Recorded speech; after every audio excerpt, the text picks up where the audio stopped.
बुद्धं शरणं गच्छामि धम्मं शरणं गच्छामि संघं शरणं गच्छामि द्वितीयंपि बुद्धं शरणं गच्छामि तृतीयंपि धम्मं शरणं गच्छामि तृतीयंपि संघं शरणं गच्छामि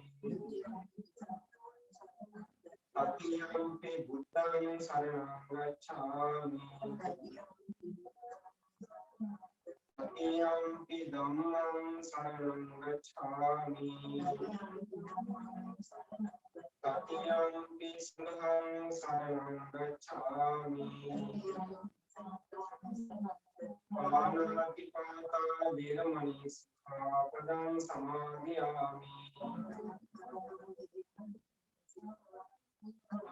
अतिमादाना वेरमणि सिक्खापदं समादयामि कामेषु मिच्छाचारा वेरमणि सिक्खापदं समादयामि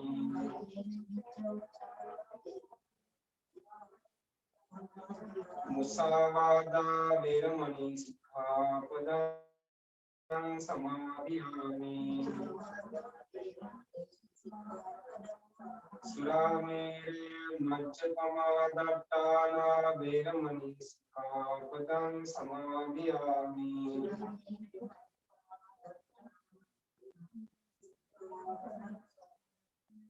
तिसरणेन सद्दिं पंचशीलं धम्मं साधुकं सुरक्षितं कृत्वा अपमादेन संपादेत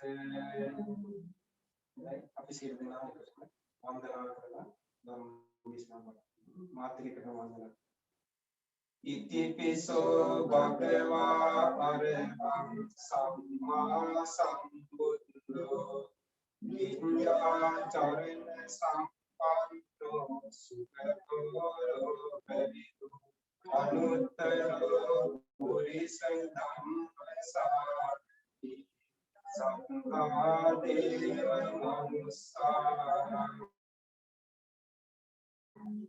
බුද්ධෝ භගවති ස්වාක්ඛාතෝ භගවතා සම්පේතෝ වපාදිතෝ ඒ පස්සේ පෝපනයිකෝ පච්චත්තං වේදිතං පෝරියෝයි सुपटिपन्नो भगवतो सावक संगो उजुपटिपन्नो भगवतो सावक संगो न्यायपटिपन्नो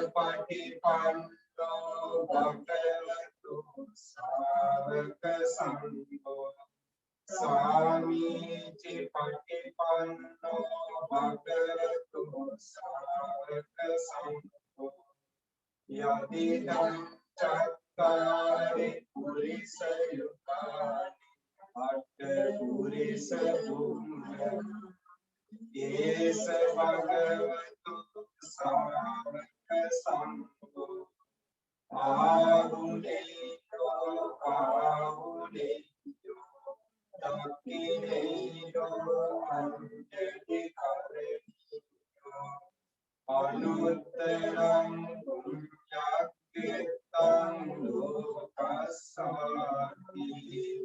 वन्दामि चेतिरं सम्मं सप्तकानि सुपतिर्कितं शारीरिक धातु महाभूति पुण्यरूपं सकलं सकलं यस्योने निसिन्नो संहारि विचरं पंतो संपन्युतं सत्तवन्देतं बोधिपारं इमे एते महाबोधि रूपेणातेन पूजिता अहं पितेन वसामि बोधिराजा नमस्तुते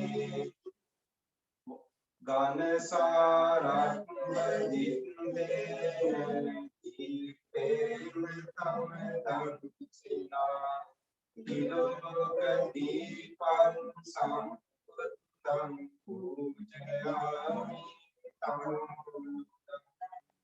वन्नगन्धे पुनोपेतं एतं कुसुमसन्ततिं पूजयामि मुनित्रस्य श्रीपाद सद्गुरुते आदिवासे दुनो भक्ति पानीयं परिकम्पितम् अनुकम्पं उपादाय पतिगन्नातु मुक्तये आदिवासे दुनो भक्ति गिरान कच्चयन्नि अनुकंपं उपादाय पतिगन्नातु मुक्तये आदिवासे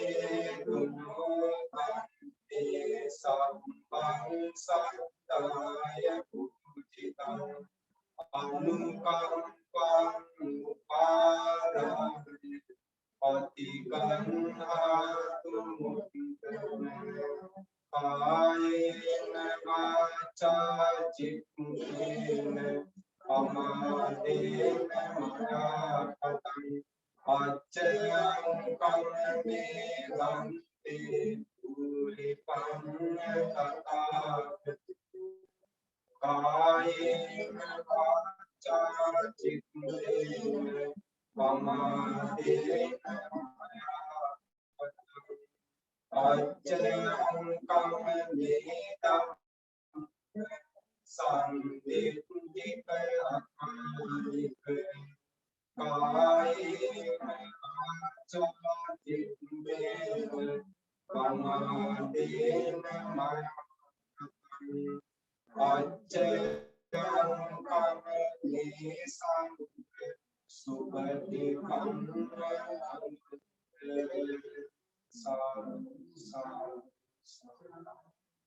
समन्ता चक्रवालेषु गच्छन्तु देवता सन्दम्बं मुनिराजस्य शृण्वन्तु सङ्गमुपगतम् धम्मश्रवणकारो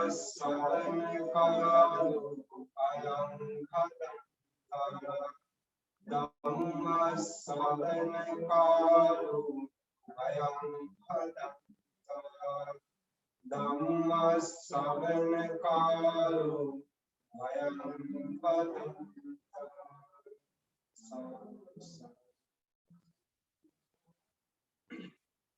සාධාරණ පින්වත්නි මේ පින්වත් පිරිස අද දිනේදී එකතු වෙලා ඉන්නේ මේ නයිටෝබා බෞද්ධ විහාරයේ පවතින ඒ ධර්ම දේශනාව සඳහා ධර්ම දේශනාව ශ්‍රවණය කරන්න.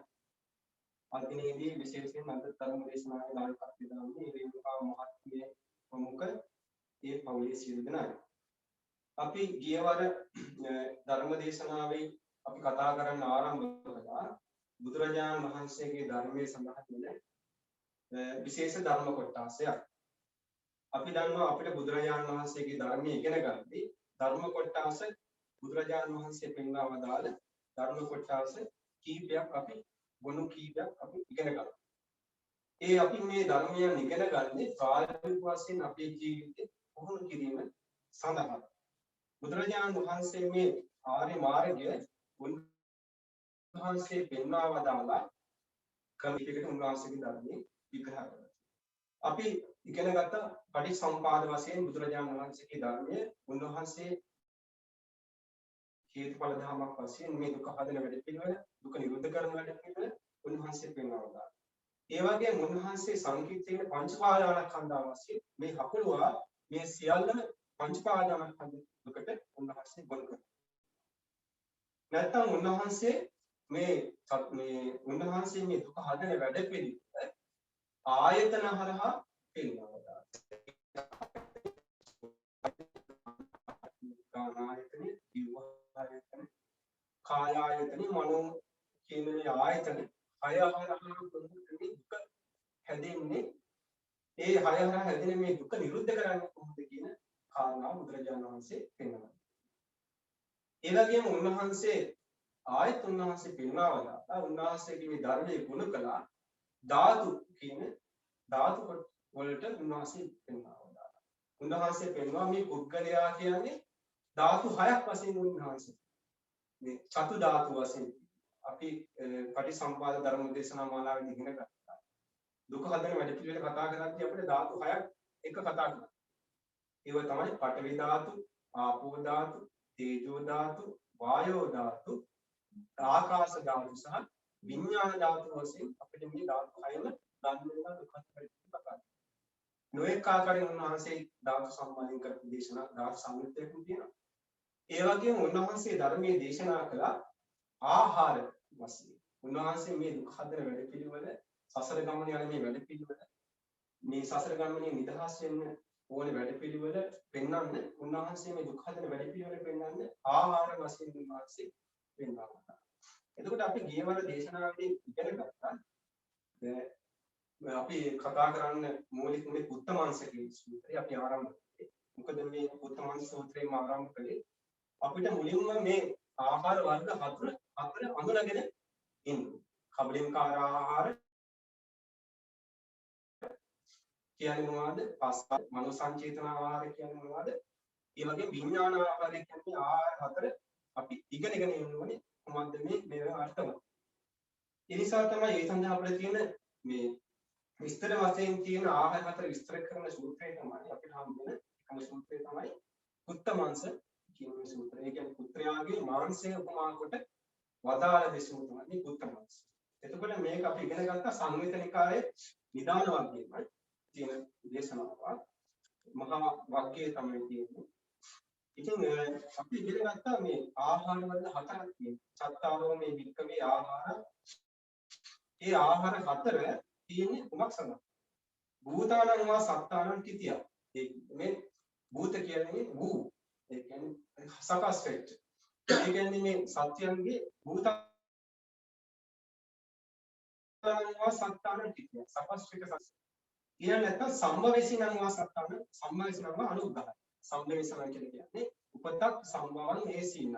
භවයක් ස්වයං සත්‍යයන්ගේ උපත අනුග්‍රහය පිණිස තමයි තියෙන්නේ. අපි සම්වේෂණ වචනේ පටිසම්පාද ධර්ම දේශනාවලදී අපි ඊවර සාමාන්‍ය වශයෙන් සලකන කතා කරා. ඉතින් අපි ඉගෙන වැඩිදුරටත් කතා කරන්න බලාපොරොත්තු වෙන්නේ මෙතන මේ මාතෘකාවට අදාළ නැති නිසා. ඉතින් මේ සත්‍යයන්ගේ ඒකේ කොටින්ම කිව්වොත් මේ සසර ගමන් කරන සත්‍යයන්ගේ සසර ගමන පෝෂණය කරන්න උපකාර වෙනවා කියන එක තමයි අපි සරලව ගත්තොත් ඒක. එතකොට ආහාර කියන්නේ අපි සාමාන්‍යයෙන් සිංහලෙන් අපේ භාෂාවෙන් ගත්තොත් ආහාර කියන වචනේ කතා කරන්නේ කැම්බි. එතකොට බුද්ධ කාලේ පවා ආහාර කියන වචනේ භාවිත යමක් පෝෂණය කරනවා කියන අර්ථය. දැන් අපි අර පටිසම්පාද ධර්ම දේශනා මාලාවේ කතා කරන්නේ මේ උපාදානයේ කතා කරද්දී අපි කතා කළා අර ගින්දර. එතකොට අර දරකොටු එකතු වෙලා ගින්නක් හටගන්නවා නේද? ඒ ගින්නට ආහාර වෙන්නේ මොනවද? අර දර නේද? එතකොට බුදුරජාණන් වහන්සේ එතනදී මේ ආහාර කියන එක දාගත්තේ ගින්දර පෝෂණය කරනවා කියන අර්ථයෙන් නැත්තම් මේකට ප්‍රත්‍ය කරනවා. හේතුවක් කරනවා කියන අර්ථයෙන් තමයි ආහාර කියන වචනේ භාවිත කරන්නේ.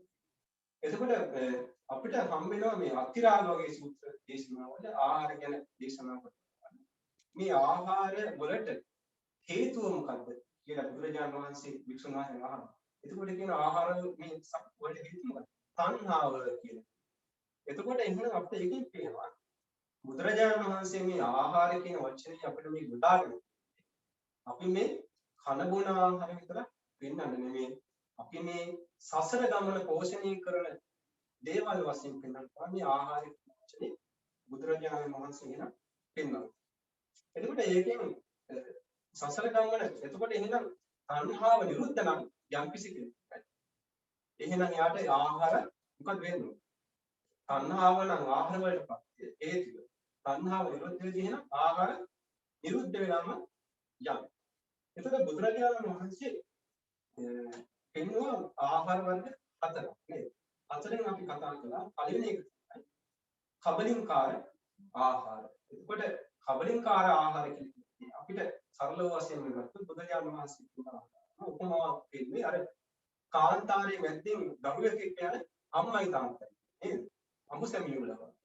එතකොට මොකද කරන්නේ අර කාන්තාර මැද්දෙන් ගමන් කරද්දී අර අඹසැමියුලට අරන් යන පොඩි බඩු ටිකක් ඉවර වෙනවා. ඉවර වුණාම නේ අර පුතාගේ මාංශය තමයි අර පුතාව මරණයටපත් වුණා. මේ මරණයටපත් වුණා කියන මාංශය තමයි තමයි. එතකොට අහනවා බුදුරජාණන් වහන්සේ. එතකොට මේගොල්ලෝ මේ සතුටින්ද මේ ආහාරය ගන්නෙ? නෑ එහෙනම් මේගොල්ලෝ ආහාරය ගන්නේ මොකක් සඳහාද? ආහාරය ගන්නේ මේ කාන්තාරයෙන් ඈතර වෙන්න ඕනේ කියන අදහස මුල් කරගෙන. ඒතර බුදුරජාණන් වහන්සේ අන්න ඒකෙන් ඒ විදිහට කියනවා මේ කබලින්කාරය ආහාරය ගැන භික්ෂුව හිතන්න ඕනේ අනුව. ඒකේ කොටින්ම කියනවා කබලින්කාරය කියන වචනේ අර්ථය තමයි කැබලි කොට පිටු කොට ගන්න ආහාරය. කොට ඒකෙම කියනවා මේ අපි මේ ගන්න සතර මහා ධාතුන් හටගත්ත මේ ආහාරය. ඒකෝට මේ සතර මහා ධාතු වලින් හටගත්ත මේ ආහාරයේ පෝෂණය මොකක්ද පෝෂණය? මේ කය පෝෂණය කරනවා. එතකොට අසෘතවත් පුතග්ජනයාගේ ස්වභාවය තමයි අපි කතා කරන්නේ. අසෘතවත් පුතග්ජනයාගේ ස්වභාවය තමන් කියලා සලකන්නේ මොකක්ද? තමන් ගොඩාක් ආදරය කරන්නේ. තමන්ගේ ලෝකයේ බවට පත් වෙන මොකක්ද?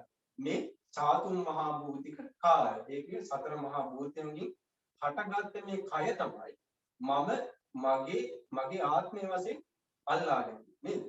එතකොට මගේ ආත්මය වශයෙන් බැඳිලා මේ තුල ඉඳගෙන තමයි මමත්වයේ ඉඳගෙන මුල් කරගෙන තමයි එයා මේ සසර ගමන අර පෝෂණය කරන්න අසුතුවා.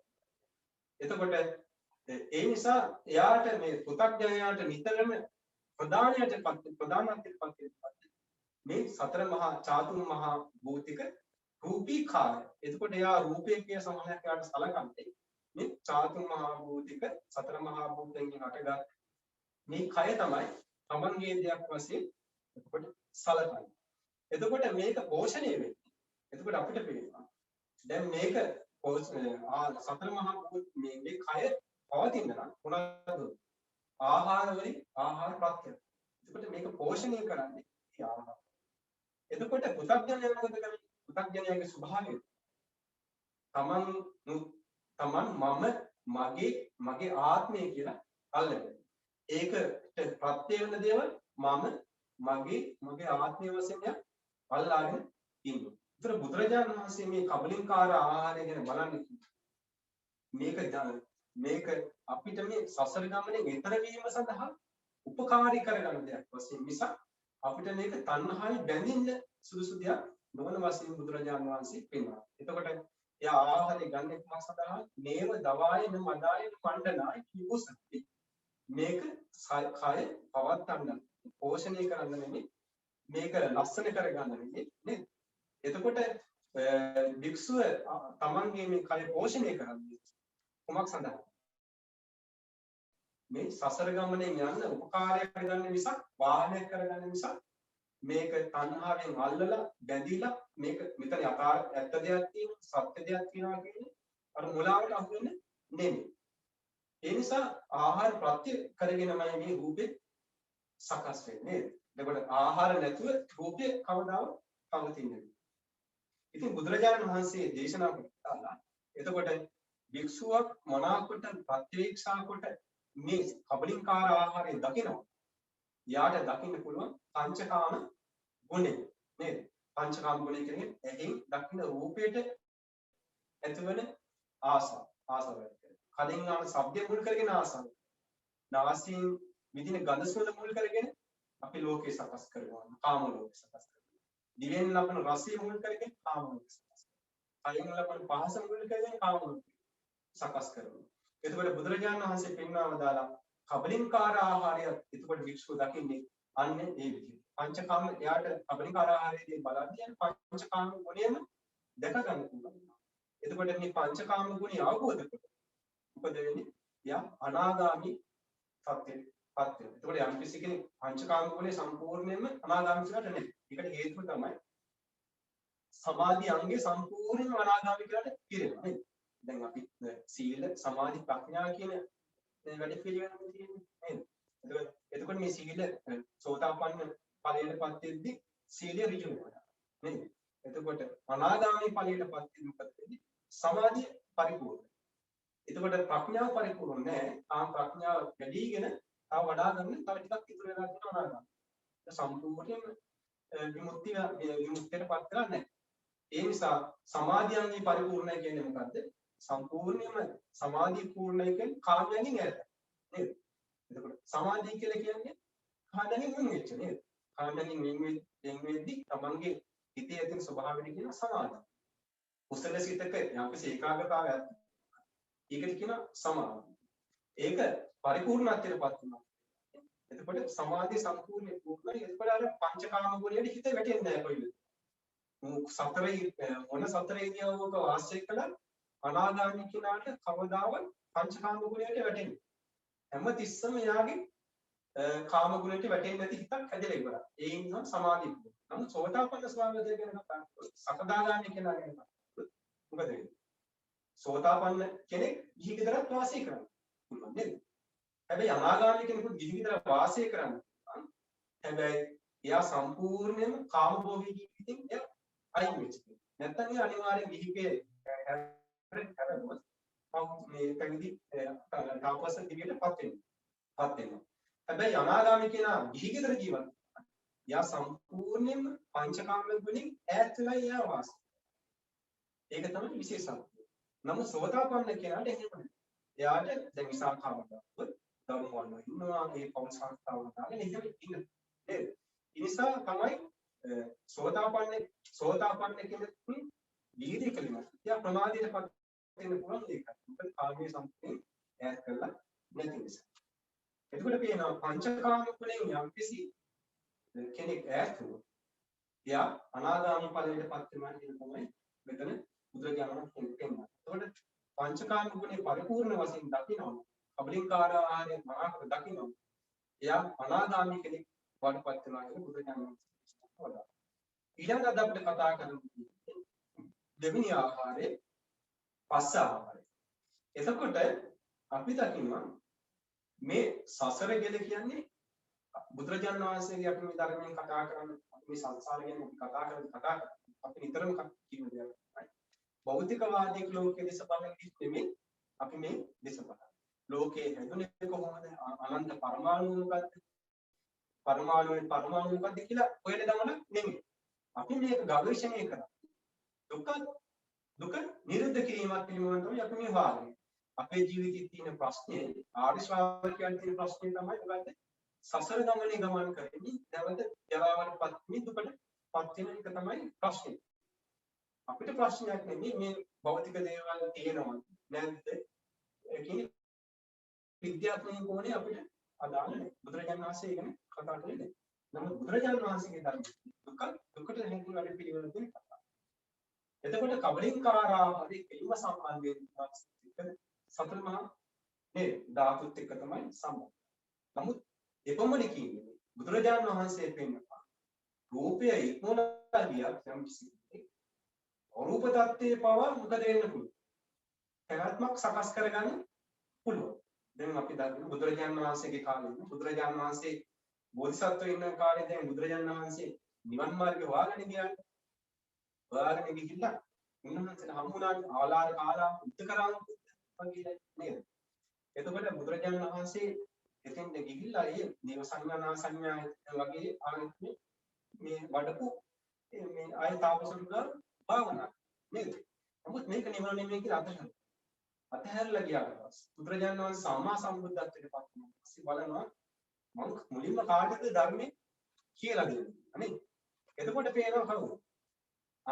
නිවන දැකපුව කියලා හිතාගෙන හිටියට ආලාර කාලාම උද්දකරාංගක දිහා බලන්නේ මේගොල්ලෝ එහෙනම් ඉස්ස පැවැත්මක් හදාගෙන ඉන්නවා නේ. එතකොට රූපයට ගරහලා යම් කිසි කෙනෙක් කොච්චර මියා කරලා ගරහලා ඒක යටපත් කරලා දැම්මට එහෙනම් රූපේ ඉක්මලා ගියාට එහෙනම් අරූපයේදී පවා මොකද කරන්නේ? සසර පැවැත්ම සකසා ගන්න. ඒ නිසා බුදුරජාණන් වහන්සේ දේශනා කරන දාලා අබලින්කාර ආහාර විතරක් නෙමෙයි මේකට සසර ගමන් පෝෂ ගන්න උපකාරය. මේ එහා ගිය දෙයක් නෙමෙයි. එහෙනම් මොනවද කරන්නේ? අර රූපේ ඉක්මවාගේ නාම ධර්ම වලට ප්‍රත්‍ය වෙන ආහාර ඕනේ. නේද? දැන් බුදුරජාණන් වහන්සේ දේශනා කරන දාලා එහෙනම් දෙවෙනි ආහාරයේ වශයෙන් කතංච දික්කේ පස්ස ආහාර. එහෙනම් දෙවෙනි ආහාරය උගන්නේ පස්ස ආහාරය. ඉන්නත් මොකද මේ පස්ස කියන ආහාරය කොමන විදිහටද දැක ගන්න ඕන. එතකොට ඒක කියනවා අපි මුලින්ම මේ උපමාව තේරුම් ගන්න. සයතාපි වික්කවේ ගාවි නිච්ඡම්ම. එතකොට තුන්වත් මහණෙනි හරියට ඒක මේ වගේ. අපිට මේ පස්ස කියන ආහාරය දකින්නේ මේ වගේ. සයතාපි වික්කවේ ගාවි නිච්ඡම්ම. ගාවි කියලා කියන්නේ එළදෙන. නිච්ඡම්ම කියලා කියන්නේ චම්ම කියන්නේ හැමට පාන. ඒක නිච්ඡම්ම කියලා කියන්නේ හැම නැහැ. එතකොට මේ ගව දෙනගෙන් එනම් එළ දෙනගෙන් මොකද කරලා කියන්නේ මුළු ඇගේ තියෙන හැමම අයින් කරලා දැන් අර රතු හැම තියෙන ගව දෙනෙක්. ගාවි නිච්ඡම්ම. කුට්ටංචේ නිස්සාය තිට්ඨේ. කුට්ටංචේ කියන්නේ කුට්ට කියලා කියන්නේ විත්‍යක්. එතකොට කුට්ටංචේ නිස්සාය කියන්නේ විත්‍යයකින් හේතු වෙලා ඉන්නේ. නිසා තිට්ඨේ. ये කුට්ට නිස්සිතාපානාතේනම් කාදේ. මොකද වෙන්නේ? අර හැම ගහපු එළදෙන ගිහිල්ලා අර බිත්තියේ හේතු වෙලා හිටියොත් එහෙනම් මොකද වෙන්නේ? හැම නැහැ මොකද වෙන්නේ? අර බිත්තියේ ඉන්න සත්තු ඔක්කොම මොකද කරන්නේ? අර එළදෙනට මොකද කරන්නේ? එළදෙන කන නේද? ඒතකොට මේ එළදෙන ඒ හේතුවෙන් එළදෙනට ඒකෙන් බේරෙන්න පුළුවන්. බේරෙන්න පුළුවන් කමක් නැහැ. රුක්කංචේ නිස්සාය තිත්තේ. රුක්ක නිස්සිතාපානාතේනම් කාදේ. ඒකේ රුක්ක කියලා කියන්නේ පාලෙන් ගහට. ඉතින් මෙයා එළදෙන ගිහිල්ලා දැන් බේරෙන්න හැම නිසා බේරෙන්න ගහකට හේතු නැහැ. ගහකට හේතු මොකද? ඒ රුක්ක නිස්සිතාපාන. ඒකේ පානා කියන සත්‍යෝ ගහේ ඉන්න සත්‍ය. ගහේ ඉන්න සත්‍ය මොකද කරන්නේ? අර මේ එළදෙන කන නේද? එතකොට එතනින් ගිහිල්ලා බේරෙන්න එතෙන්ට හේතුවක් බේරෙන්න බෑ. උදකංචේ නිස්සාරකෙච්චේ. උදක කියලා කියන්නේ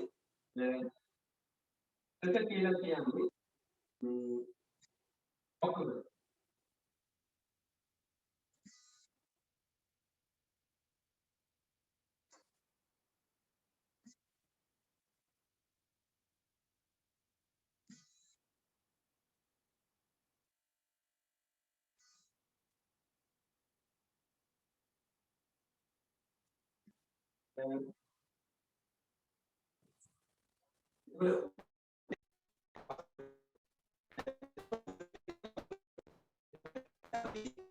ජලය මුල් කරගෙන මෙයාගෙන් වතුරකට ගන්න. වතුරකට බැසත් වතුරේ ඉන්න සත්ත්වය මොකද කරන්නේ? ඊ උදක නිස්සිතාපාන එනම් කාදී. සත්ත්ව කනවා. එතකොට ඊළඟ තියෙනවා ආකාශංචේ නිස්සාය දිත්තේ ඊ ආකාශිතාපාන තේනම් කාදී. එතකොට ආකාශය කියන්නේ මේ යම්කිසි අභ්‍යවකාශයක අභ්‍යවකාශය නිසා වෙන සත්‍යය මොකද කරන්නේ? ඒ සත්‍ය කනවා.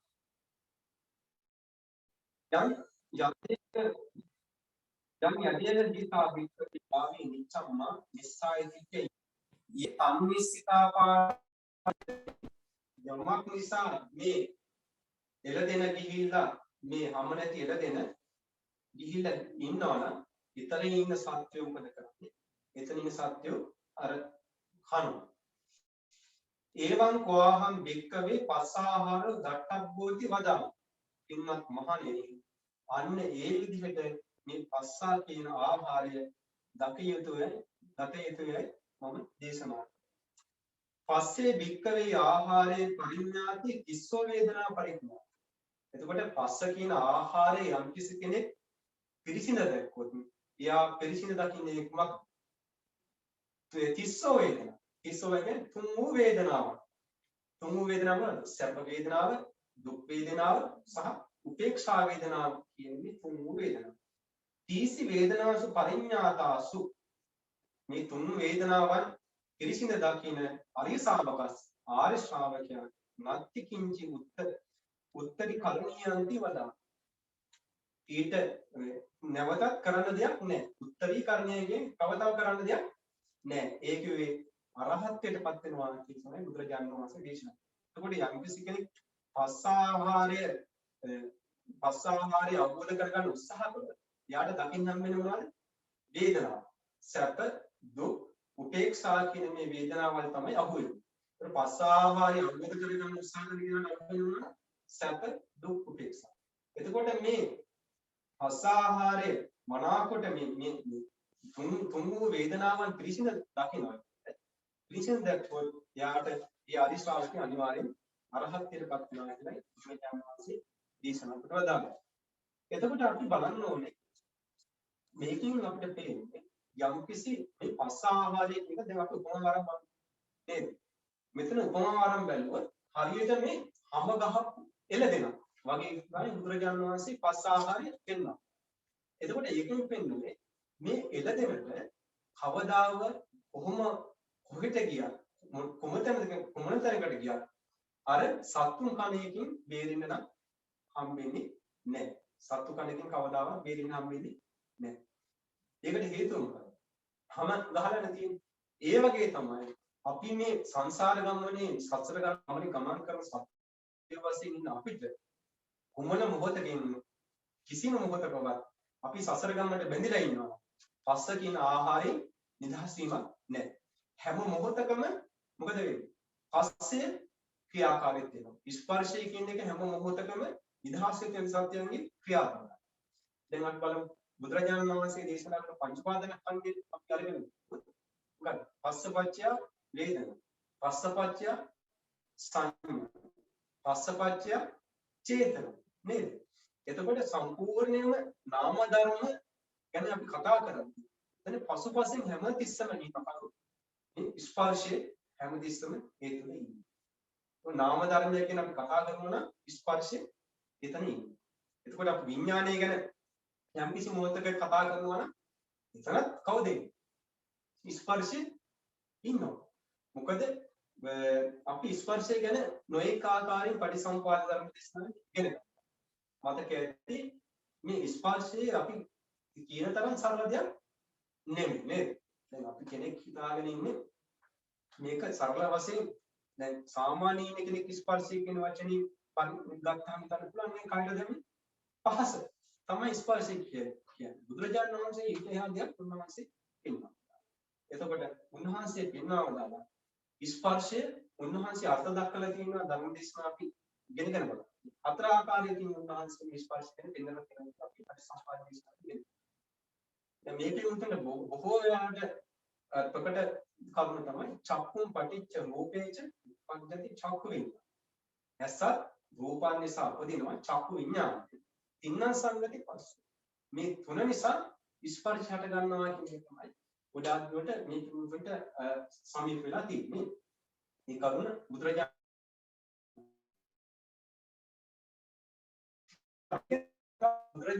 ස්පර්ශය වුණා. ඉමස්මින්ච සවිඥානිකේ කායි බහිද්ධාචනාම ද්වයන් පටිච්ච පස්ස. මෙම සවිඥානික කොට දැහැර නාම රූපත් මේ දෙකක් නිසා හටගන්නවා. ස්පර්ශය හට ගන්නවා කියලා බුදුරජාණන් වහන්සේ පෙන්නනවා. ඊට උන්වහන්සේ තව ක්‍රමයකින් අපි ඉගෙන ගත්ත පටිසම්පාද ධර්ම දේශනා ඉගෙන ගත්තේ නාමංච රූපංච පටිච්ච පස්ස. නේද? නාමය රූපයක් නිසා ස්පර්ශය හට ගන්නවා කියලා අපි ඉගෙන ගත්තා. ඒ වගේම තව උන්වහන්සේ ස්පර්ශය විස්තර කළේ උපති නිදාන පබෝන් පස්ස. උපදී නිසයි ස්පර්ශය හට ගන්නවා. අපි මේක මුලින්ම පළවෙනි කාරණාව අපි මතක් කරගන්න පළවෙනි කාරණාව අරගෙන උපති නිදාන පබවන්ති පස්ස නේද? ඒකේ උපදීය තිබ්බොත් තමයි ස්පර්ශය තියෙන්නේ. නිරූපදීන් කියන්නේ කුසල පස්ස. නිරූපදී කෙනෙක් කොහොමද? උපදී නැති කෙනෙක් කොහොමද ස්පර්ශය ස්පර්ශ කරන්නේ කියන කාරණාව තමයි ඒ ඉති කියන්නේ උදාන පාළිය හරි වල මතක තියෙන්නේ. එතකොට නිරූපදී කියලා කියන්නේ කාටගෙන් නම? රහතන් වහන්සේ කියනවා නිරූප. එතකොට රහතන් වහන්සේ නම් ස්පර්ශය ස්පර්ශ නොකරන නේද? රහතන් වහන්සේ එහෙනම් අපි මේ කතා කරන ස්පර්ශය ගැන කතා කරන්න බෑ. මොකද ඒකට හේතුව රහතන් වහන්සේ තණ්හාවෙන් සම්පූර්ණ නිදහස්. එහෙනම් උපදී නැහැ. ඒවල අපි උපදී කියන වචනේ අපි ඉගෙන ගත්තා. උපදීය කියලා කියන්නේ උපදා කියන වෙන්නේ අපි සමීපේ ඇදලා සමාධිය කර ගැනීමක් කරනවා නේද? අපි අර කතා කළානේ ජාත රූප රහිත උපදී නේද? වස්තු සම්පත් උපදී නේද? මේ රූප පාදනස්කන්ධය උපදිය. පංචපාදකන්ධය උපදිය නේද? එතකොට මේකෙන් තියෙන්නේ තමාගේ කර ගැනීම තුල තමයි මේ උපදිය කියන එක උපදී. එතන උපදී කියලා කියන්නේ යමක් තමාගේ කර ගැනීම තුල එතන අපි ඉපදීමක් ඇති කරනවා. මේ මගේ ලෝකය කියලා ඇති කරගන්න ඒකට කියනවා මේ ඒක තමයි උපදී. ඒක තුල තමයි මේ පංචපාදනස්කන්ධ කියන දුක සකස්. එතකොට මේ උපදී කියන එකේ අර්ථය තමයි තමාගේ කර ගැනීම නේද? තමා සංසක කර ගැනීමක් කරනවා මේ උපදී කියන එකේ අර්ථය. එතකොට එහෙනම් මේ ස්පර්ශය ක්‍රියාකාරී වෙන්නේ ඉන්න කාටද? උපදී යම් කිසිකෙනෙකුට තියෙනවා. එහෙනම් උපදීය ස්පර්ශي හටගන්නේ එහෙනම් මේ මම මගේ කියන මමත්වයේ තුල හිට ගැනීම තුල කියන කාරණාව එහෙනම් හොඳට පැහැදිලි. ඊළඟ බුදුරජාණන් වහන්සේ දේශනා කොට අපි බාලපඬිතු සූත්‍රයේ කතා කරලා පරිසම්පද ඒක අපි නැවත මොකද ඉමස්මින්ච සවිඥානිකේ කායේ බහිද්ධාච නාම රූප මෙම කාල සවිඥානික බහැර නාම රූපත් නිසා දෙකක් නිසා ස්පර්ශය හට ගන්නවා කියන කාරණා නේද? එතකොට අපි ඒ ගැන කතා කරද්දී අපි කතා කළා බුදුරජාණන් වහන්සේ මේ ධර්මයේ කතා කරන්නේ විඳීම මුල් කරගෙන නේද? විඳීමක් නැත්තම් දුක ගැන කතා කරන්න අපිට ක්‍රමයක් නැහැ නේද? දැන් නිරෝධ සමාපත්තිය අපි ගැන කතා කරනවා සංඥා වේදනා නිරුද්ධ නේද? එතකොට අපි එතන ගිහිල්ලා මේ දුක පිළිබඳව කතා කරනකොට මොකද? ඒක අත්දැකීම් විස්තර කරගන්නේ බෑ නේද? එතකොට නිරෝධ සමාපත්තිය තුළ අපි දිහා දුක ගැන කතා කරනවා සංඥා වේදනා නිරුද්ධ. ඒ නිසා අපි දුක ගැන යම්කිසි කතා කරනවා. බුදුරජාණන් වහන්සේ දේශනා කළේ වේදියමානසෝ වික්‍රම ඉදන් දුක්ඛන්ති පඤ්ඤා. විඳින්නා වූ කෙනාටයි විඳීම තියෙන තැනයි මම කතා කරන්නේ දුක කියලා. දෙන්නේ. දැන් කතා කරනකොට ඔබ අත්දැකීම මොකක්ද? ඔබට සංඥාවක් නැහැ. වේදනාවක් නැහැ. මොකක්වත් නැහැ. එතකොට ඔබට තියෙන දුක ගැන කතා කරන්න පුළුවන්. එතකොට මම කියලා කෙනෙක් ගැන කතා කරන්න විදියක් නැහැ. මගේ කියලා කෙනෙක් ගැන කතා කරන්න. එතකොට දුක හටගන්නේ තණ්හාව. මේ තණ්හාව පවතින ප්‍රත්‍යයක් තියෙන්නේ නේද? මම කියලා මගේ කියන සංඥාවක් නැත්නම් වේදනාවක් නැත්නම් ඉතින් මෙතන අත්දැකීමක් නැහැ නේද? ඒකට කියනවා අපි කොටින් මේ කිව්වොත් බුදුරජාණන් වහන්සේ කියන්නේ එක්ස්පීරියන්ස් එකක් නැතුව කිසි දෙයක් දුක ගැන කතා කරන්නේ. එහෙනම් අත්දැකීම් මුල් කරගෙනයි මේ ලෝකේ ගැන අපි කතා කරන්නේ. ආයතන වල අපිට මේ ලෝකෙ තියෙන්නේ නේද? මේ බුදුරජාණන් වහන්සේ කියවනේ මේ ලෝකය කියලා කියන්නේ ඉන්න ලෝකයේ කියන්නේ මේ බම්බයක් සහිත වූ කය ඇතුළේ තමයි මම ලෝකේ පනවන්නේ. ඇයි ඒ පනවන්නේ? මොකද අත්දැකීම් ව්‍යුහයක් එක්කයි විදීමක් එක්කයි අපිට කතා. එතකොට ඇහැ වැඩ කරන්නේ නැත්නම් කන වැඩ කරන්නේ නැත්නම් කණේ අත්දැකීමක් ගැන කතා කරන්නේ. නාසය, දිවකය, මනසේ අත්දැකීමක් ගැන කතා කරන්නේ. නේද? එයාට දුක ගැන කතා කරන්න විදියක් නැහැ. නේද? ඒ නිසා අපි මේ ලෝකය ගැන කතා කරන්නේ ආයතන ලෝකයක් කරා. එතකොට ඒකෙන් කියනවා එතකොට එහෙනම් බුදුරජාණන් වහන්සේ පෙන්වනවා මේ වදාළේ විඳීමත් එක්කයි. එතකොට බුදුරජාණන් වහන්සේ පෙන්වනවා මේ අසුත පුදග්ගණයාගේ ස්වභාවය. මොකද්ද? මේ ලෝකය ගැන එයා දකින්නේ ඕනේ මොකද්ද? ඉමස්මින්ච සවිඥානිකේ කාණේ බහිද්ධාජ නාම. මොකද? එයා මොකද කරන්නේ? ඉමස්මින්ච සවිඥාන. මේ සංඥානක කය නේද? මම කියවනේ අපි අර චාතුම් මහත්මයාගේ කාර්යය ගන්න. අපිට මුල් කරලා දෙන්නේ අපි මේ කයට. මම කියන්නේ කවුද කියලා අහුවොත් අපි පෙන්නන්නේ මෙතන. මේ ඉන්නේ කවුද? මම කියන්නේ කවුද කියලා කෙනකින් අහුවා. අපි යාට දෙන්න උත්තරේ මේ ඉන්නේ බලාපන් කියලානේ. ඒකට අපි මුල් තැනදී අපි හිතන්නේ අපිට මේ හිතක් ඇතුලේ තියෙන කයක් තියෙනවා කියලා තමයි කතා කරන්නේ. දැන් ඒකනේ ඒ අර පොදු පුතග්ජන සංකල්ප නිසා තමයි අර පංචපාදනස්කන්ධේ සිත සහ කය වශයෙන් ලින්ක් කරන්නේ. දැන් අපි දැන් දැකලා තියෙන සමහරක් අය මේ පංචපාදනස්කන්ධේ තමයි හිත හා කය වශයෙන් ලින්ක් කරලා තියෙන්නේ කියලා කතා කරනවා නේද? ඒක සම්පූර්ණ වැරදි. ඒ බුදුරජාණන් වහන්සේගේ ධර්මයට ප්‍රතිවිරුද්ධයි ඒ කතාව. එතකොට දැන් ඒකට දැන් අපි භෞතික විද්‍යාවෙන් ගත්තොත් මයින්ඩ් ඇන්ඩ් මැටර් කියලා තමයි ලෝක විස්තර කරන්නේ. එතකොට ඒක නෙමෙයි බුදුරජාණන් වහන්සේගේ ධර්මයේ තියෙන්නේ.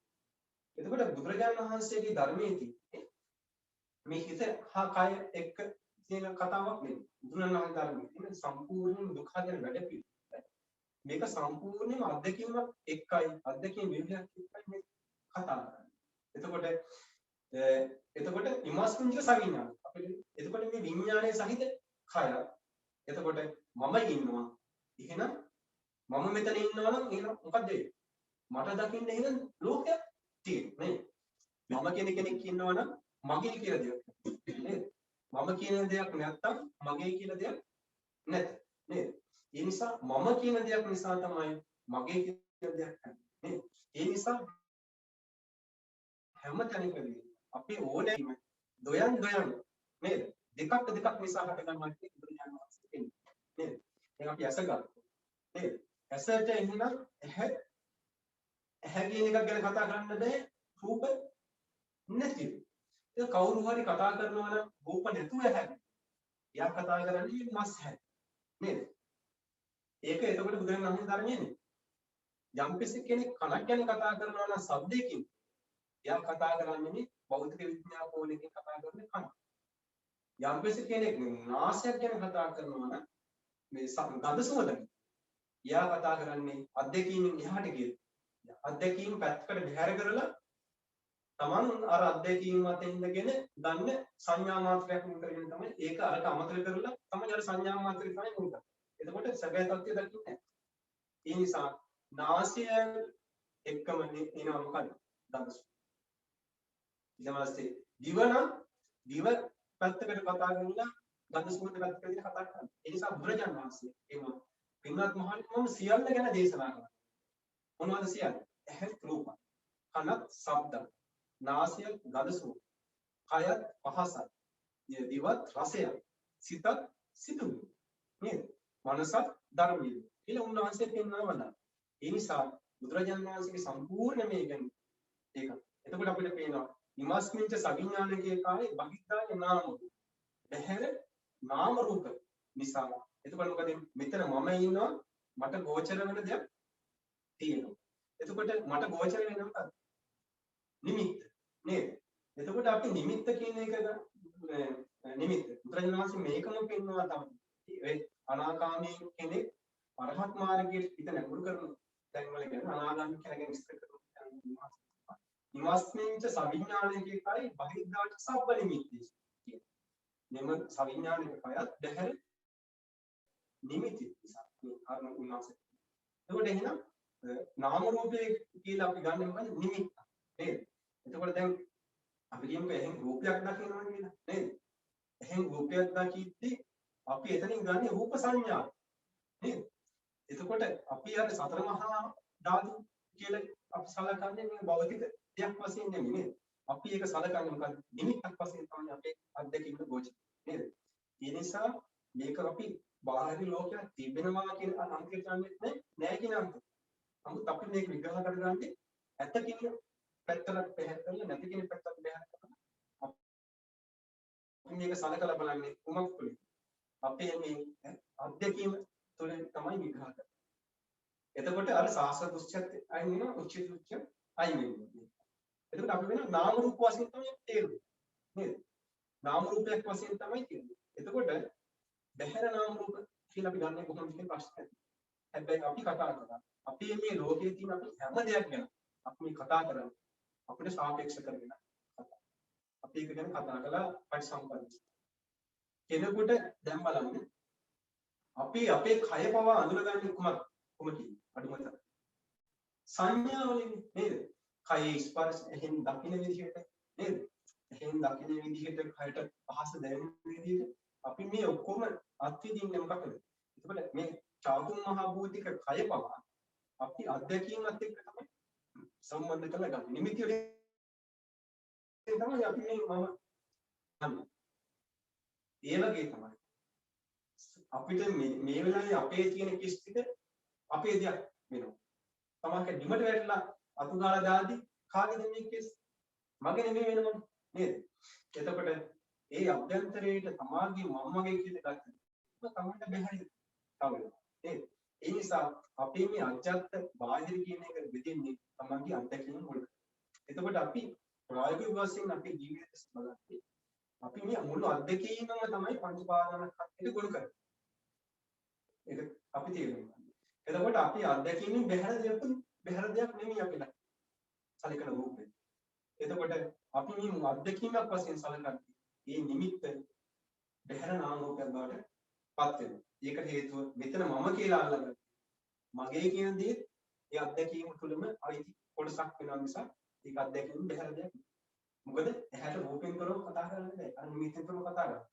එතකොට අපි බහැර දකින්න දින අපි සලකලා බලන්නේ නාම රූපයක් වශයෙන් නේද? අපි ඒක ගැන කතා කළා මහා නිදාන සූත්‍රය ගැන කතා කරලා. මොකද පොඩි ළමෙක් අපි අර කතා කරලා මොකක් හරි අලුතෙන් දෙයක් සලකලා බලද්දී නේද? ඒකට යාර උඹලා බලලා හපලා බලලා එහෙම කරලානේ අඳුනගන්නේ නේද? එතකොට ඒ විදිහට තමයි අපි මේ නාම රූපයක් වශයෙන්ම තමයි බහැරදී දැන් නිමිත්තක් වලින් ගන්න නාම මේව කය බහැර නාම. එතකොට මේ දෙක නිසා ද්වයත්වයන් පටිච්ච පස්සෝ මේ දෙක නිසා ස්පර්ශය හට ගන්නවා කියලා බුදුරජාණන් වහන්සේ කියනවා. එතකොට එහෙනම් මේකේ පැහැදිලිම දෙයක්. අපි මේ දෙපැත්තකට කඩා ගැනීම තුළම තමයි මොකද තියෙන්නේ? මම සහ මගේ කියන ලෝකයක් ගොඩනැගීම තුළ තමයි ස්පර්ශය කඩන්නේ. එතකොට අපි මේක නාමත් රූපත් නිසා නාමංච රූපංච පටිච්චපස්සා කියලා විස්තර කළා බුදුරජාණන් වහන්සේ. එතකොට ඒ ගැන අපි දීර්ඝ වශයෙන් කතා කරන්න අවශ්‍ය නැහැ. මොකද පරිසම්පාද දේශනාව අහපු නැති කෙනෙක් ඉන්නවා මේක අහන්න. අහලා කොහොමද නාම රූප නිසා ස්පර්ශය හටගන්නවා විස්තර කළේ කොහොමද කියලා. නාම කායේ පටිඝ සම්පස්සේ රූප කායේ අධිවචන සම්පස්සේ කරනවා. එතකොට ඊළඟට අපි බලන්න ඕනේ චක්කු කොහොමද ඇස චක්කු පටිච්ච රූපේට උපන්නේ චක්කු ඉන්න තින්න පස්සෝ කියන කාරණාව කොහොමද කියලා අපි දැන් කතා කරමු. එතකොට අපි මේකෙදි බුදුරජාණන් වහන්සේ ඇසත් රූපත් නිසා චක්කු විඥානෙ තින්න සංගරිතස් මේ තුනේ එකමුතුවට පස්ස කියනවා. එතකොට අපි මේක මෙහෙම කල්පනා කළොත් පැරදි. ඔන්න ඇහැ තිබ්බා. දැන් ඕන රූපේ තියෙනවා. ඔන්න ඒ ඇහැ රූපයේ හින්දා චක්කු විඥානෙ ඔන්න හටගන්නවා. එහෙම අපි සලකලා බැලුවොත් ඒක සම්පූර්ණම වැරදි. එතකොට අපි බලන්නේ ඒක අත්දැකීමක් වශයෙන් නෙමෙයි. දැන් අපි සලකලා බලමු. ඇස කියලා කියන්නේ අපි කිව්වා හැමතිස්සම අපි ඉස්සර කතා කරා. ඇහැ ගැන කතා කරන්න බෑ නේද? රූපයක් නැතුව. එතකොට මේක මේ ඇස චක්කායතනයක් බවට චක්කායතනයක් කියලා අපි සලකලා බලන්න. මොකක් තියෙනවද? අපි මේක අත්දැකීමක් වශයෙන් අත්විඳිනවා නම් විතරයි අපි මේක චක්කායතනයක් වශයෙන් අපිට ගෝචර වෙන්නේ නේද? දැන් මරිච්ච මිනිසෙකුට මැරිලා නම් මරිච්ච මිනිසයාට දුක පිළිබඳ කතා කරන්නේ නැහැ නේද? ඊවරේකනස් නේද? එතන මෙතන තියෙන සතර මහා මහල බලකටක් විතරයි නේද? එතකොට එතන චක්කායතනයක් වෙනවා. හැමතිස්සම ආයතනයක් යම් තැනක ක්‍රියාකාරී වෙනවා. එහෙනම් එතන යාගේ එතන ඉන්න කවුද? විඥානය එහෙනම් නිතරම ක්‍රියාකාරී. එහෙනම් ඇහැ රූපත් තියෙනවා නම් එතන අනිවාර්යෙන් විඥානයේ ක්‍රියාකාරීත්වය තියෙනවා. ඒත් අපිට ඇහත් අඳුරගෙන ඇහත් රූපත් දෙන් වෙලා තියෙනවා. එතන අනිවාර්යෙන් එතන විඥානය වැඩ. ඒ කියන්නේ එතන විඥානය වැඩ කරනවා. ඒකට බාහිර නිමිත්ත රූපය කියන්නේ අපි නිමිත්තක් වශයෙන් ගන්නවා. එහෙනම් නාම රූප වශයෙන් ගන්න. එතන විඥානය වැඩ. එතකොට මේකෙන් පේනවා. එහෙනම් චක්කායතනීය එතකොට කෙනෙක් අපි ප්‍රායෝගික වශයෙන් කතා කරනවා. මොකද අපි රූපයක් එකකින් රූපයක් දකිද්දී ප්‍රඥාවේ ස්වභාවය. එයා හිතනවා මගේ ක්‍රියාකාරී ඇසක් තියෙනවා. මේ ක්‍රියාකාරී ඇහෙන් මම රූපයක් දැක ගන්නවා කියන අන්තිමට යවයි. නේද? දැන් අපි මුළු කයයටම සංඥාන කය කියලා නේද? එතකොට කෙනෙක් හිතන්න පුළුවන් සංඥානේ කයම ගැන හිතන්න. නේද? දැන් අපි හිතමු අපිට මේ සම්පූර්ණයෙන්ම ඇස් දෙක වහගෙන භාවනා කරන අවස්ථාවක් හිතන්න නේ. හිතද්දී අපි කියමු අපි මේ කය සම්පූර්ණයෙන්ම ඈතට ඉතින් අයින් කරන්නේ. අපි කෙලින්ම වැඩ කරන්නේ මොකක්ද? හිතත් එක්ක නේද? එතකොට අපේ අත්දැකීම තුළ මම මගේ කරගෙන ඉන්නේ මොකක්ද? හිතත් සිතුවිලි මුල් කරගෙන තමයි අපි එහෙනම් නේද? එතකොට එහෙනම් මේක තියෙනවා. මේ වෙලාවට එයා මම මගේ කියලා සලකන්නේ මේ මගේ සිත මගේ මේ සිත අරමුණු වන ධර්මයේ කියලා තමයි සලකන්නේ. අර සවිඥානිකයි දෙහැර නාම රූප වගේ සලකන්නේ. එයා සලකන්නේ මේ මගේ ඇස මේ මම දකින රූපය. මේ මගේ කන මම අහන ශබ්දය. මේ මගේ නාසය මම අහන මේ විඳින ගඳ සුවඳ. මේ මගේ දිව එහෙනම් මේ මම විඳින රසය කියලා මොකද කරන්නේ? හැමතිස්සෙම අපි මේ ලෝකේ අර ද්වේතාවයට ලක් කරනවා. කියන්නේ දෙපැත්තට ගුණ කරනවා. ඒතර මේකෙන් තේරෙනවා ස්පර්ශය කියන ආහාරය හැම මොහොතකදී හැම තත්පරයකදී හැම මොහොතකම මොකදීම සසර ගමන් කරන සත්‍යයයි තියෙනවා. අර හැම ගහපු මොකක්ද? අර එළදෙනවා නේද? අපිට මේකෙන් බේරෙන්න විදිහක් නැහැ. නමුත් මේකෙන් බේරෙන්න තියෙන එතකොට අපිට මේ පස්සාමාරි ක්‍රියාත්මක වෙනවා කියලා අපි දැනගන්න. විඳීම නේද? විඳීම නැත්තම් අපිට විඳීමක් නැත්තම් වේදනාවක් කියලා එකක් නැත්තම් ස්පර්ශය වැඩ කරනවා කියලා අපිට දැනගන්න කලින් නැහැ නේද? එතකොට යම් කෙනෙක් ස්පර්ශය තේරුම් ගන්න ඕනේ නම් එයාට තේරුම් ගන්න මොනවද? එයා තේරුම් ගන්න මේ සැප දුක උපේක්ෂාව කියන මේ තුන් වේදනාවල් හරහා තමයි ස්පර්ශය තේරුම් ගන්න. එයාට ස්පර්ශය දකින්න උත්සාහ කරලා එයාට කියනවා සැප වේදනාව දුක් වේදනාව සහ උපේක්ෂාව. ඒකට සැප වේදනාවට එක්ක මොකද වෙන්නේ? තණ්හාවෙන් ආහාරයක් කියන මොකද වෙන්නේ? සැප වේදනාවට මොකද වෙන්නේ? ඇලෙන්නේ. නේද? එතකොට ස්පර්ශ ආහාරයේ පෝෂණය වෙද්දී සැප වේදනාවට ඇලෙන්නේ මොකද වෙන්නේ? එයා තවත් ඒකට අවශ්‍ය දෙන්නේ නැවත සස්ත. දුක් වේදනාවේදී මොකද කරන්නේ? එයාගේ හට ගන්නවා පටිඝානුසය. පටිඝානුසය කියන්නේ එයාගේ ඇති වෙන ගැටීම් නේද? අයියෝ මේ දුක නේද? මේක දුකෙන් නිදහස් වෙන්න ඕන නම් හොඳයි කියලා මේක දුක නැත්තම් කියලා එයාගේ හිතේ ඇති වෙන පටිඝානුසය ක්‍රියා. නැත්තම් උපේක්ඛා වේදනාවක් නම් මොකද වෙන්නේ? එයා මොකද කරන්නේ? එයාට මේක තේරුම් ගන්න. සිහිය නැත්තම් තේරුම් ගන්න. එයා අවිද්‍යාවෙන් මුලා වෙනවා. අවිද්‍යාවන්සේ වැඩ කරනවා කියලා බුදුරජාණන් වහන්සේ දේශනා. එතකොට සැප දුක් උපේක්ෂා වේදනාව හරහා මේ සසල ගමන එන පෝෂණය වෙනවා. මේ බුදුරජාණන් වහන්සේ දේශනා කරන වදාළේ එහෙනම් යම්කිසි කෙනෙකුට මේ සැප දුක් උපේක්ඛා කියන මේ වේදනාවල් යම්කිසි විදියකට පිරිසිදු දැක්කනම් එයා කවුද? අරහත් එක අනිවාර්යෙන් පස්සේ. මොකද සපුරාම යාට දැක ගන්න වෙන මොනවද? වේදනාව හටගන්නේ වේදනාවටපත් වෙන්නේ මොකක්ද? ස්පර්ශ. එතකොට මේ ස්පර්ශයේ පවා නිත්‍ය දෙයක් නොවන බව යාට පේනවා නේද? නොවන බව යාට පේනවා. යාට පේනවා සම්පූර්ණයෙන් මෙතන තියෙන්නේ නාම රූප සහ විඥාන අතර තියෙන මේ වැඩපිළිවෙලක් තමයි යාට තේරෙන්නේ නේද? එතකොට මේ සියලුම දේවල් මොකද? හේතු නිසා හටගත්තා. හේතු නිරුද්ධ වෙද්දී නිරුද්ධ වෙන බව යා. දැන් අපි යම් කෙනෙක් සතිය යොමු කරලා උදේට සතර සතිපට්ඨානයේ සතිය තියෙනවා. එයාට අරමුණු එල්ලෙන දෙයක් තමයි එයාට පේන්න පටන් ගන්න දෙයක් තමයි අපි පටන් ගන්න අපිට අල්ල ගන්න සතිය පුහුණු කරන්න උතුරු වෙන්නේ කොහෙන්ද? අපිට ප්‍රකට වෙන දෙයක්. අපි ප්‍රකට කරගන්න. අපි මේ සතිය පුහුණු කරන වැඩ තුළදී අපි මේ බලෙන් මේකට ඇතුල් කරනවා නෙමෙයි නේද? අපි කරන්නේ සරල තැනින් අපි පටන් ගන්නවා නේද? සරල තැනින් පටන් ගන්නදී අපි කියන සති සම්ප්‍රදායයේ වගේ එකක් පුරුදු කරනවා නේද?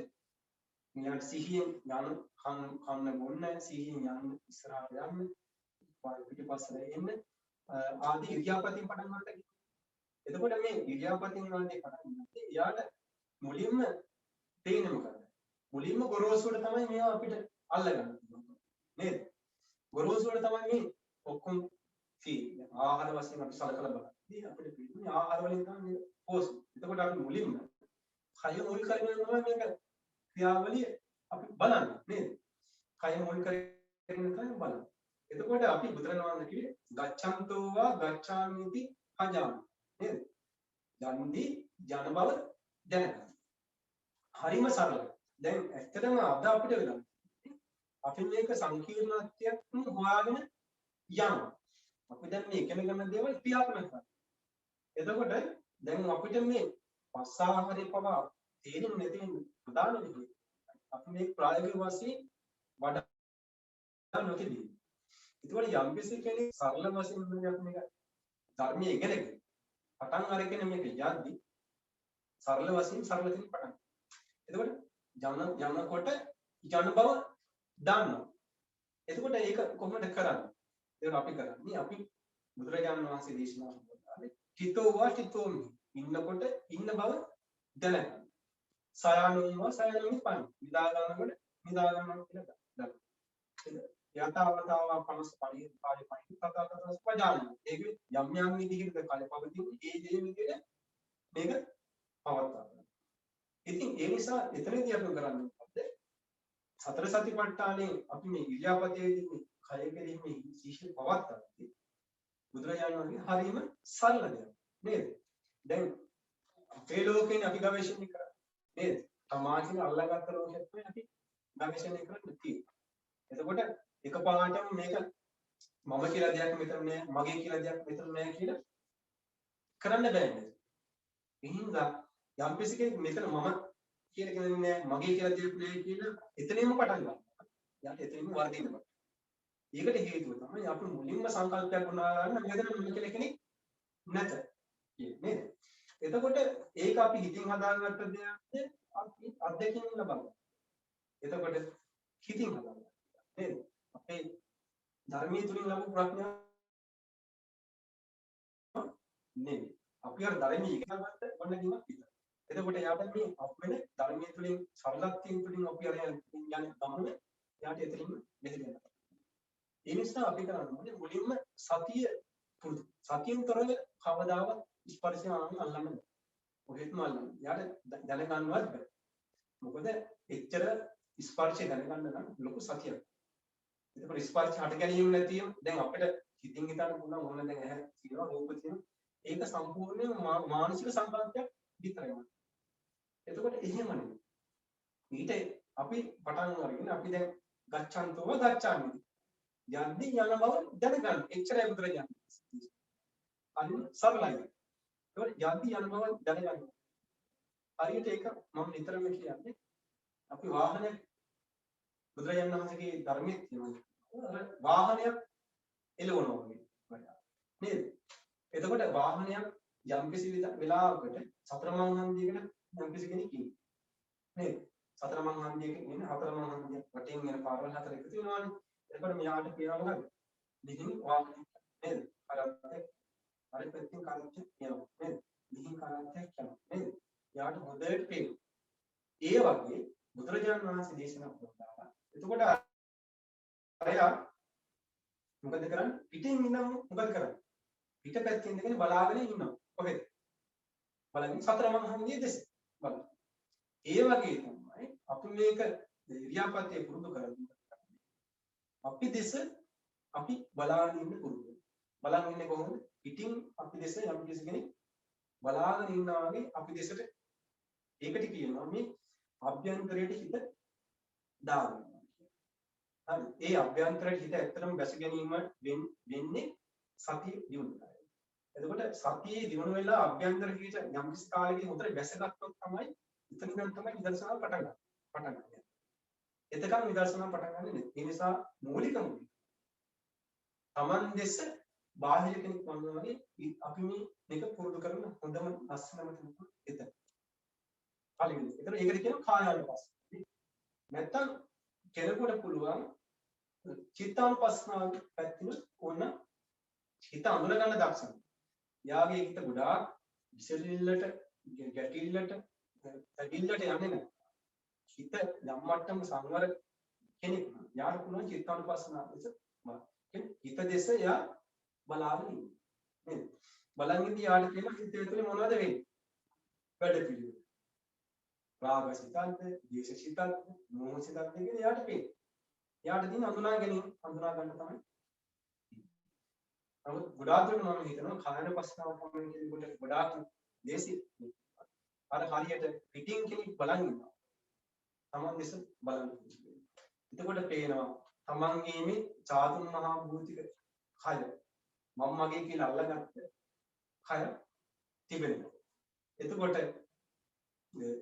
එතකොට අපි මේක මොකද කරන්නේ? ඉස්සරහට යනවා නේද? හරවනවා නේද? හරියට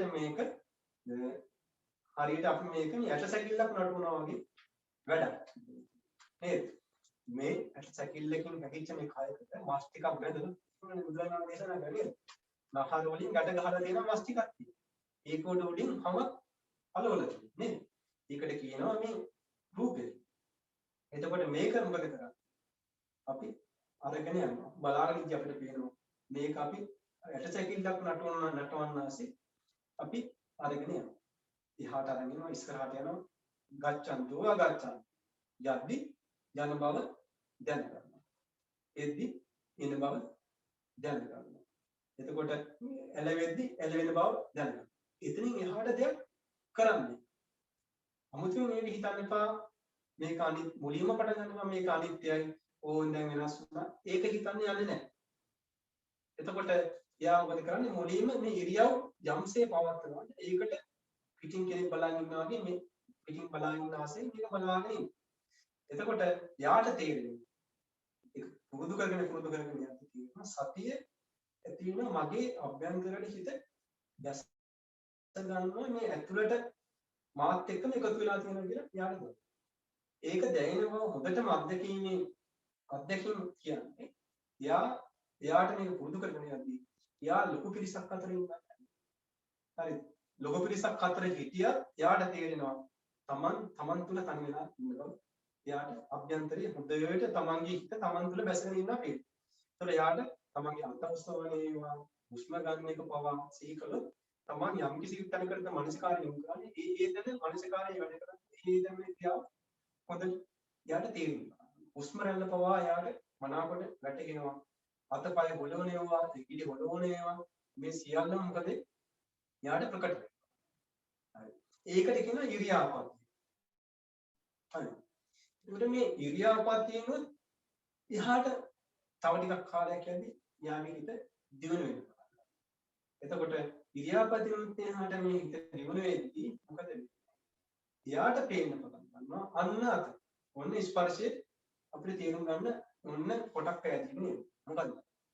එතකොට එයාට තේරෙනවා මේක ඉබේ වෙන්නේ නෑ. එතකොට අපි මේ යම් ඉරියව්ව පවත්නවා. මේ ඉරියව්ව හදනවා යම් කිසි දෙයක. මොකද?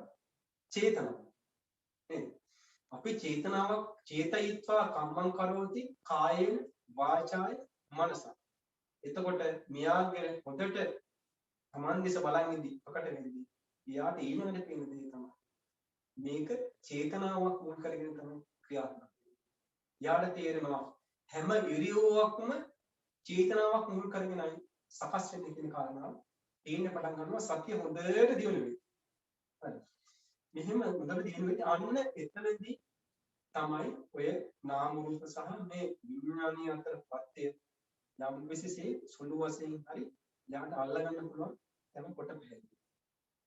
එතකොට ඒ වෙනකොට මොකද වෙන්නේ? ඉරියව් කෙරෙහි සතිය පිහිටවද්දී මොකද වෙන්නේ? අභ්‍යන්තරයේ ඒකට කියනවා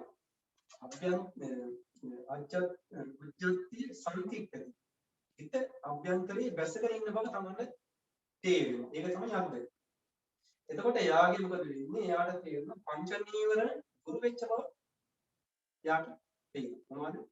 කාමයට හිත යන ගතිය, තරහවට හිත යන ගතිය, නිදිමතට, අලසකමට, කුකුසට හිත යන ගතිය.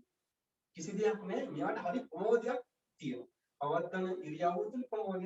යා වාඩි වෙලා දැන් කිත්තන් කොහොමද? කිත්තන් ඉඳගෙන ඉඳගෙන කරනකොට එතකොට එයාට මේ මුළු කයේ බරක් නැති වෙලා වගේ දැනෙනවා. ඒ බර දැනෙන්නේ නැහැ. මොකද චිත සැහැල්ලුලා. ඒක තියෙන සිත සහ කාය පස්සද්ධිය අර අපි කතා කරන චිත්ත පස්සද්ධිය. එතකොට ඒක සතර ඉරියව්වේ යාට පවතින පටන් ගන්නවා. අනිත් කාරණාව තමයි මේ සමාධි මේ වගේ තැන් වලට ගොඩාක් දුරට මේ වගේ එද්දි මෙයාට හිතේ තියෙන ලොකු ප්‍රබාස්වර භාවය. ඒ ප්‍රබාස්වර භාවයත් එක්ක මේ අධ්‍යක්ීමත් එක්ක මොකද වෙන්නේ? එයාට අඳුර මෙයාට හැමතිස්සම ආලෝකයක්. හැමතිස්සම ආලෝක. දැන් අපි කියමුකෝ එයා අන්ධකාරයේදී පවා භාවනා කරන්න මේ සතිය පවක් කරද්දී සීතුන කරනකොට ආලෝකමත් පාලනක් එයාගේ හිත තුළ හැමතිස්සම පවතිනවා. ඒක සමාධිය නිසා ඇති වෙන ගුණයක්. ඒ නිසා මෙතනදී තමයි අපිට අර මේ කියන විදිහට නැත්නම් මේ පස් ආහාරයෙන් කියන දේශින් අල්ලගන්න බැහැ. මේක ඉහා බුදුරජාණන් වහන්සේ ඉදිරියට දේශනා කරනවා. ඉතින් ඒ නිසා මම මේ ප්‍රායෝගික වශයෙන් කොහොමද මේක පුහුණු කරන්නේ කියන කාරණාව තමයි යම් තාක් දුරකට දේශනා කළේ. ඒකට ඒ නිසා මේ පස් ආහාරය දකින්න ඕන. අනිවාර්යයෙන්ම එහෙම අතිගාත කියන සතර සතිපට්ඨානෙ පුහුණුව අනිවාර්යයෙන්ම තිබිය යුතුයි. සතර සතිපට්ඨානයෙන් තුර විදර්ශනා ගැන කතා කරනවා නම් ඇත්තට මේක බුදුරජාණන් වහන්සේගේ ධර්මයේ නොවන බව අපි සලකලා ගන්නවා. මොකද සම්මා සතිය කියන උන්වහන්සේ සතර සතිපට්ඨානය දානවා කියන්නේ. ඉතින් ඒ නිසා මේ පස් ආහාරය අපිට දැක ගන්න මේ අනිත්‍ය ස්වභාවය සලකලා බලන්න අපිට එහෙනම් කරන්න ඕනේ සත්‍ය ජීවකල යුතුයමයි. ඒකකොට යාට තේරෙනවා මේ පස්සේ කොහොමද ආහාරය බවට පත් වෙන්නේ සස්තනම පෝෂණය කරන්න කියන කාරණා. ඉතින් ඒ නිසා මම හිතනවා පස් ආහාර ගැන ධර්ම දේශනාව කළා ඇති කියලා. ඉතින් ඊළඟ අපිට ඊළඟ දවසේ තියෙන මනෝ සංකීර්ණ ආහාරය ගැන ඉතින් අපේ මනෝ සංකීර්ණ ගැන සලකද්දී අපිට මම කියනවා මේ පස් ආහාරයත් එක්කම චේතනාව සම්බන්ධ වෙනවා. ඒ නිසා මේ බුදුරජාණන් දේශනා කළ පස් ආහාරය දැන් මුලින්ම කබලින්කාර ආහාරය පස් ආහාරයටම සම්බන්ධ වෙනවා. මොකද මනෝ සංකීර්ණ කියන්නේ ආහාරය. මනෝ සංකීර්ණවත් එක්ක බද්ධ වෙනවා මේ ආහාරය. මේ නිසා මේ ලස්සන වැඩ පිළිවෙලක් තියෙනවා මේකේ.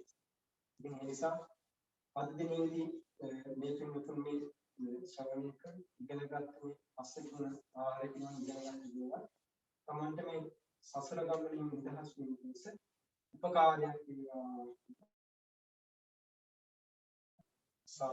වෙනවා.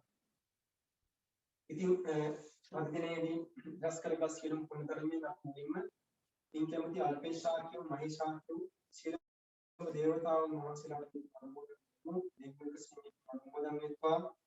දෙවියෝද සසර දුක මුක්තිවා මා කවාසට්ටා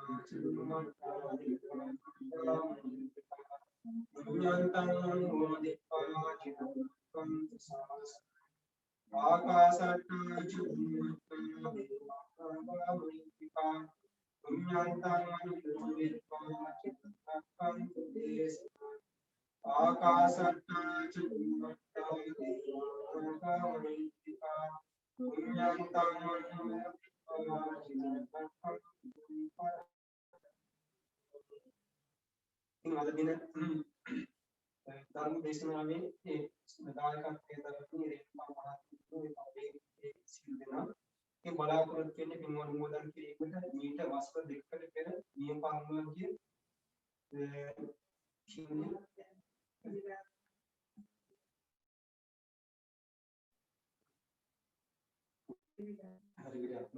ඒ රින්රාජ් ඒ මහත්මයාගේ ඒ මියගිය පියාණන්ට කිංලි පෙරේරා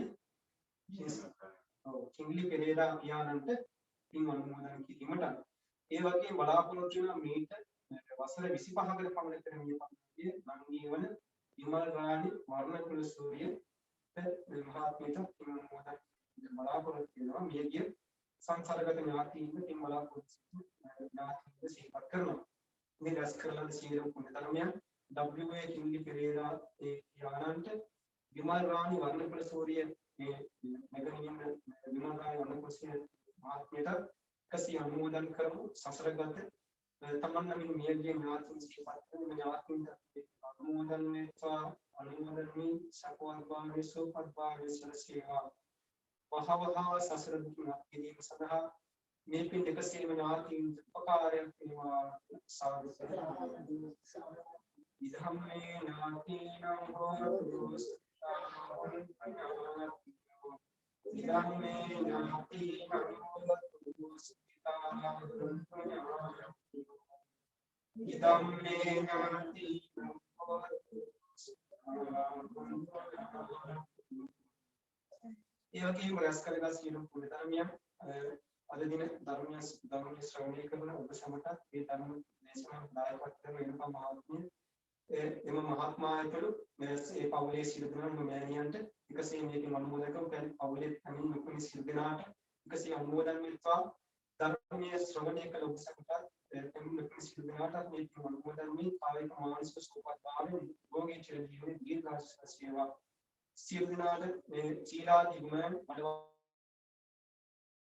वडाल पर समाधि आदि कोई वडाल उतम चतुरार्य सत्य धर्म को से पुण्य साक्षात करके निकले से में भी निकसे उपकार्य सेवा साधु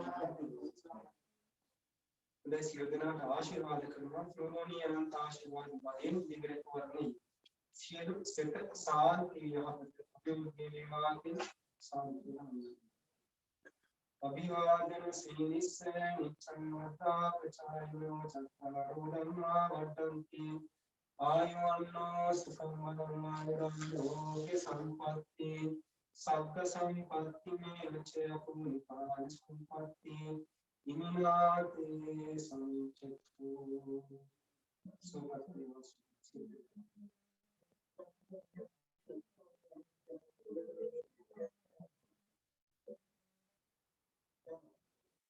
सुपत्ति